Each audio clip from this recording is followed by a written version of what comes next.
There is a level of self-control so relentless that it unsettles people. A kind of consistency that makes others uncomfortable just by witnessing it. Today, you're going to learn how to reach that level. You've seen this person before. Wake up at the same hour every day. They follow the same routine without fail. They don't disappear after week 3. Don't renegotiate with themselves. They don't fade out. While most people quit quietly, they continue. While others explain why they couldn't, they simply show up, and people don't describe them as motivated. They say something else instead. That's not normal. Hidden behind that reaction is an ancient system, developed centuries ago by Zen monks in Japan, designed to create this exact kind of unstoppable consistency. The monks called it Guoji, continuous practice without interruption. Once you understand how it works, breaking habits becomes nearly impossible. But there's a warning. This system is not for everyone. To use it, you must eliminate a version of yourself you've been protecting for years. Before I explain how it works, subscribe to the channel, like the video, and comment the single habit you want to build. It's not because of the algorithm, but because public action changes psychology. Now let's begin. This story centers on a software developer named Raphael. On the surface, he had everything. A strong career, a 6-figure income, a clean apartment, a life that looked successful from the outside. But beneath that image was a problem that haunted him late at night. He couldn't stay consistent with anything. The gym lasted a month. Meditation barely survived a week. Books were bought, skimmed, and forgotten in drawers. Languages were abandoned after a few lessons. The pattern never changed. Monday brought ambition. Early alarms. Grand visions of a disciplined future self. By Wednesday, doubt appeared. Maybe I'll start later. I'll make it up tomorrow. By Friday, the routine collapsed. The alarm was silenced. The habit quietly died. Sunday night optimism returned. That Monday would be different. It never was.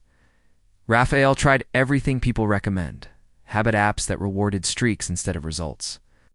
Reward systems that never reached their payoff. Accountability. Partners who eventually gave up on him. Motivational videos that worked for 2 days, then vanished.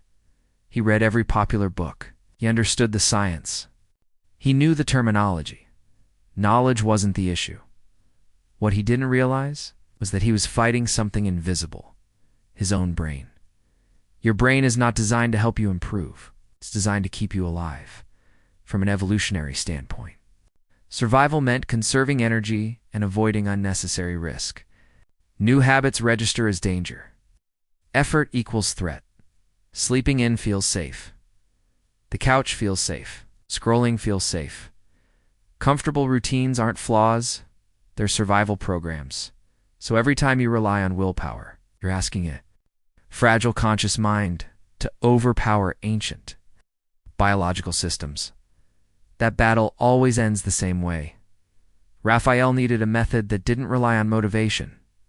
Something permanent. Something structural. One sleepless night, he stumbled onto a video about Zen monasteries. Monks who wake every single day at 3:30 a.m., not occasionally. Not most days, every day for over 800 years. Wars, earthquakes, plagues, none of it stopped the bell. Raphael asked the only question that mattered. What do they understand that I don't? Inside Zen temples exists a rule so simple it feels insignificant. Until you grasp its meaning. Guoji means practice without interruption. No gaps. At a monastery in Japan, a bell has rung at precisely 3:30 a.m. every day since the 1200s, and every day, monks rise, not earlier. Not later exactly. You know what never happens there? No monk lies in bed debating whether to skip. The question no longer exists, not because they're stronger, but because the decision was eliminated. Your mind sorts commitments into 2 categories, reversible and irreversible. Reversible commitments invite daily negotiation. Should I work out today? Is today really the right time? I'll do it tomorrow. Irreversible commitments remove the discussion. You don't renegotiate marriage. Each morning, You don't reconsider parenthood every Tuesday. Identity changed, decision ended, when monks take vows publicly, shave their heads, and stand before witnesses. They aren't promising effort, they're declaring identity. Raphael did the same. He wrote on physical paper, "I am someone who meditates for 20 minutes every day at 5 a.m. for 90 days. Not I will try. Not my goal is. I am." He signed it, dated it, posted it everywhere. Friends thought he was dramatic. Coworkers laughed. His girlfriend worried. Perfect. Doubt became fuel.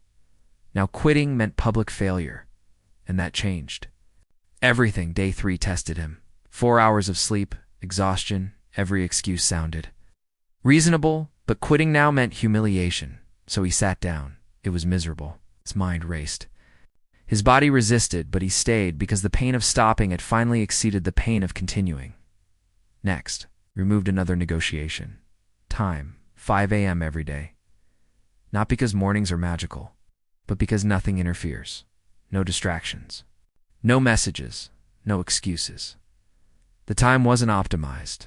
It was locked. Week 1 was brutal. Week 2, his body adapted by day 14. His feet hit the floor before thought occurred. The routine had begun running itself.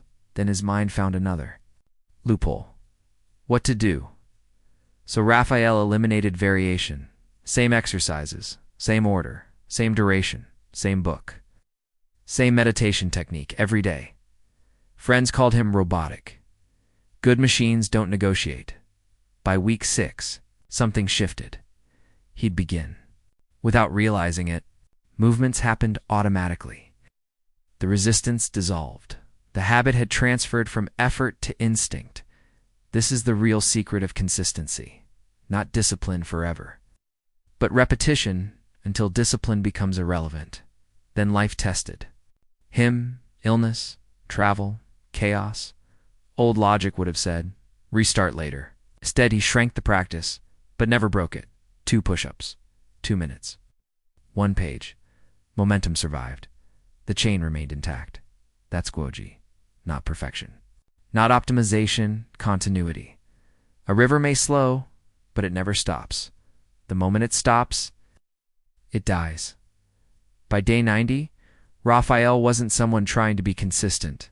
He was. Consistency. People noticed. They called it extreme, obsessive, unhealthy. That's how you know it's working. Because normal behavior produces normal results. And you're not here to be normal. This is your decision point. You can feel inspired for 2 days. Or you can decide permanently. Take paper. Write your declaration. Fix the time, lock the action. Resolve obstacles. Then make it public. For 90 days, don't stop. Shrink when necessary, but never disappear. When you reach the other side, people will ask how you did it, and you'll know the truth. You didn't do it. You became it.